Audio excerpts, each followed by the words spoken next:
Well, this is a significant escalation. As you say, the Houthis have launched, in fact, they claim to have launched over 200 drones and missiles towards Israel in the past, but before they've always been intercepted, or almost all of them have been intercepted. So at least we can say they haven't caused any significant damage. Now, with one person killed and 8 injured at least, then this is a step change. And the Houthis will enjoy this publicity. There's absolutely no reason for them to stop. This plays to their advantage. This plays to their domestic audience, and it plays to their international audience in the region. Dr. Kendall, I'm going to bring Dan Perry into this conversation. He's here with us in studio. We've been talking about this axis of resistance against Israel. All these proxies are very active. We also know about meetings between the Houthis in Iraq not so long ago. Your take?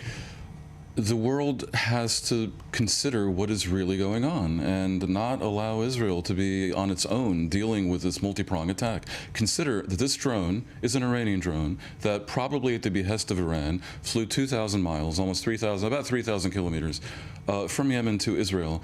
If you look at the map and you turn that around, consider what a drone could do from Hezbollah aimed at Europe. It would easily reach Greece and probably could also reach Austria and Switzerland.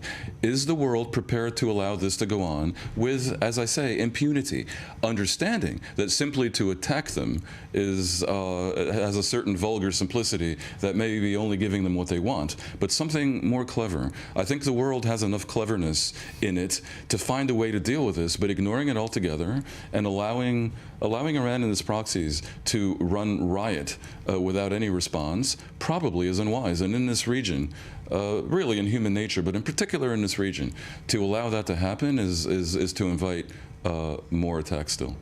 And Dr. Kendall, to that point, what more is known about this cooperation, these joint efforts as such between these Iranian proxies and, as Dan is putting it, the likely reaction, the cleverness, as he put it, about the wise response to what unfolded overnight? Well, I agree with your speaker in that there clearly is an increasing collaboration and strategic planning going on between Iran's proxies. But I do think we also have to recognize that the Houthis are a bit out on a limb on their own. They are not a direct proxy in the same way that Hezbollah is a direct proxy of Iran. And the Houthis have been boasting recently about being bolder in Iran. Now, it's hard to know what to do about this because, of course, 7 of the last 9 years of the Yemeni civil war have seen Saudi Arabia unleash over 25,000 airstrikes against the Houthis, and it made very little difference. In some ways, it actually helped the Houthi case. So, yes, I absolutely agree with your speaker that we have to be very clever about calibrating our response, but it isn't simply a case of unleashing more and more military might against them. It needs to be smarter than that.